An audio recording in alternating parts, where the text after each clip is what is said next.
Hi guys ক'লে ওলাইছোঁ আমি বিয়া খাব ওলাইছোঁ দীপশিখা গায়নৰ আমাৰ লগত একেলগে ডিএড কৰা ইয়াৰ পিছত আমি কণ্টিনিউ কৰি আছোঁ।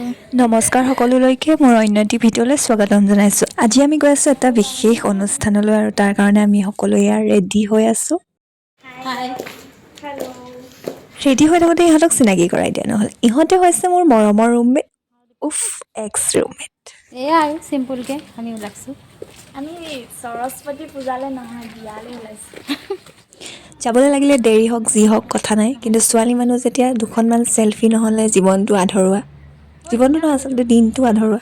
সেয়ে আমাৰ মৌলিক কৰ্তব্যটো কৰি লোৱা হ'ল।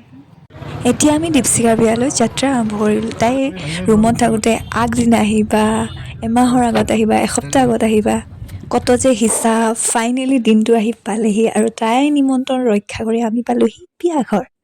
বান্ধৱী হিচাপে দুদিনমান আগতেই আহিব লাগিছিলে, কিন্তু কামৰ ইটো সিটো কাৰণে আটাইকেইজনী নিমিলিলে আহিবলৈ। আৰু এইয়া আমাৰ দীপিকা।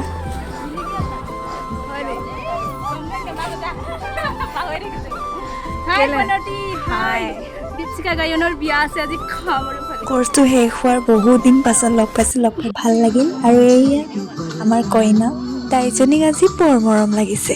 সুখ দুখৰ দুমোজাৰ দিন যদিও আমাৰ কিন্তু বেয়া লগা নাই, কিয়নো তাইক আমি লগ পাই থাকিম।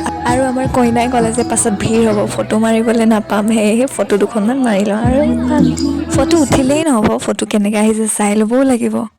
ফটো উঠি মেলি ভাবিলোঁ আমি অলপ খাই লওঁগৈ, পেট পূজাটো কৰি লওঁ। 2 दिनों से मैंने ठीक से खाना नहीं खाया है और मैं इस दावत का भरपूर फायदा उठाऊंगा।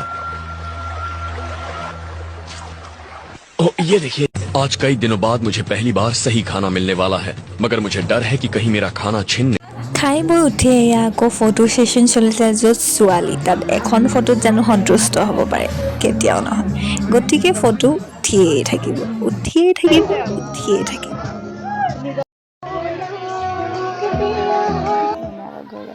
কিবা ক'বা তুমি? কেলৈ নোকোৱা? মনটো ভাল নাই। মা যাবা? মা যাবলৈ নিদিওঁ তোমাক। এই ফটোখন মাৰিলেহে দিম। বহুত দিনৰ মূৰত লগ পাই ইহঁতে একেবাৰে ক'বই নোৱাৰে, কিবা মন খুলি কথা পাতিছে আৰু বিয়া ঘৰ কি ঘৰ একদম কেছ নাই। আৰু সময়বোৰ লগৰখিনিৰ লগত ইমান সোনকালে পাৰ হৈ গুচি গ'ল, ক'বই নোৱাৰিলোঁ। গায়নৰ বিয়া ফাইনেলি হৈ গ'ল। Happy married life dear and bye by.